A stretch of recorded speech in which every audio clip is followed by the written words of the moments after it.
LIC के बारे में भी ये चीज रही, आईपीओ से जो था वो स्टॉक कितना नीचे जा चुका है ये सबको पता है।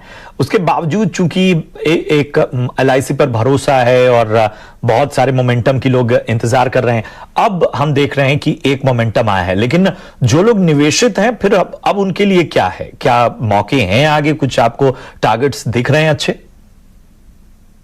अभी तक तो चार्ट्स में ऐसा कुछ नजर नहीं आया है कि बिकॉज जो मोमेंटम जो आया है, जो आप बिल्कुल सही कह रहे हैं, हाल ही में थोड़ा सा अपमूव आया था जहां पे स्टॉक 560 से ऑल द वे 620 तक गया, बट फिर से देखिए तब से साइडवेज हो गया है और फिर से बैंड के नीचे आ गया है, तो मोमेंटम फिर से ड्रॉप हो गया है। और ये जो अपमूव आया वो अच्छा वॉल्यूम्स में आया था, तो कह सकते थे कि ये ब्रेकआउट है, बट फिर से फिजल आउट हो गया। और आप नोटिस करेंगे ये LIC में एक ट्रेंड जैसा हो गया है, थोड़ा सा मोमेंटम आता है ऊपर की तरफ, अच्छा वॉल्यूम्स के साथ आता है और फिर साइडवेज चला जाता है और फिर हफ्तों तक साइडवेज रहता है। तो अभी भी strong momentum larger time frame charts पे तो नहीं आए ऊपर साइड की तरफ, तो जो लोग निवेश किए हुए हैं उनको अभी भी वेट एंड वॉच मोड पे ही वेट करना पड़ेगा।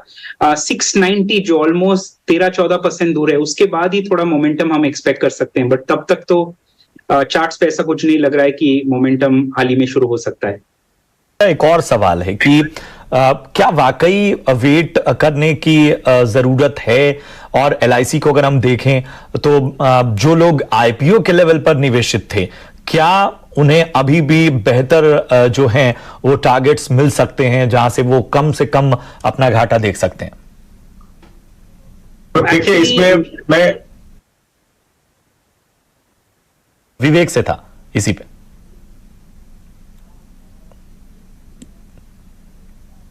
ये सवाल मेरे लिए था? नहीं, विवेक। हाँ, ओके। तो देखिए, इसका प्रश्न, इसका जवाब इनफैक्ट मैं दो हिस्सों में बांटना चाहूंगा। LIC को एक इंश्योरेंस कंपनी के रूप में देखना है और एक होल्डिंग कंपनी, क्योंकि एक इनडायरेक्टली आप समझ लें बहुत बड़ा म्यूचुअल फंड है जिसका इन्वेस्टमेंट बाजार में बहुत बड़े तरीके से है। तो स्टॉक IPO के बाद में करेक्शन हुआ, और करेक्शन इसके लिए हुआ क्योंकि जो मेन कोर बिजनेस है उसमें अभी भी डी ग्रोथ है, और जो LIC का मार्केट शेयर है वो जा रहा है प्राइवेट प्लेयर्स के पास। LIC अभी भी हाई प्रॉफिट मार्जिन जहां पे रहता है जैसे यूलिप्स वगैरह में, उसका फोकस नहीं है, और जब तक कंपनी एकदम रिवाइव कर ले और इन प्रोडक्ट्स में अगर उतरती नहीं है तो ये दिक्कत की बात है आगे चल के भी।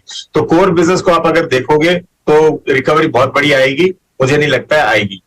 दूसरी चीज जो है ये होल्डिंग कंपनी। अब होल्डिंग कंपनी का इसका इतना बड़ा निवेश है बाजार में, और अगर ओवरऑल बाजार ऊपर जाता भी है, मतलब अगर जाए, तो LIC का जो इन्वेस्टमेंट्स वैल्यू है वो ऑटोमेटिकली बढ़ता है। तो ऐसे होल्डिंग कंपनी LIC का शेयर प्राइस हो सकता है कि प्रोपोर्शनेटली ऊपर जाए बाजार के साथ। लेकिन हम लोग होल्डिंग कंपनी में इन्वेस्ट नहीं करते हैं लॉन्गर टर्म के लिए, हम लोग को चाहिए एक कोर बिजनेस। तो डाउन साइड लिमिटेड है क्योंकि बाजार अच्छा कर रहा है, और जो वैल्यू है AUM है LIC का वो अच्छा कर रहा है, लेकिन कोर बिजनेस को देखते हुए मुझे लगता है कि अपसाइड बहुत ही लिमिटेड है। तो हो सकता है कि अगर ऊपर भी जाता है तो 630, 650, उसके ऊपर मुझे नहीं लगता कि जाएगा ये। ठीक है, तो ये एक विश्लेषण बहुत जरूरी था, क्योंकि तमाम दर्शक जो थे उनके बहुत सारी क्वेरीज LIC को लेकर आती रहती हैं, हम कई बार सामने रखते हैं, लेकिन थोड़ा सा ये चर्चा इस वक्त जरूरी थी क्योंकि थोड़ा एक अपवर्ड ट्रेंड हमें नजर आया। चलिए बढ़ते हैं।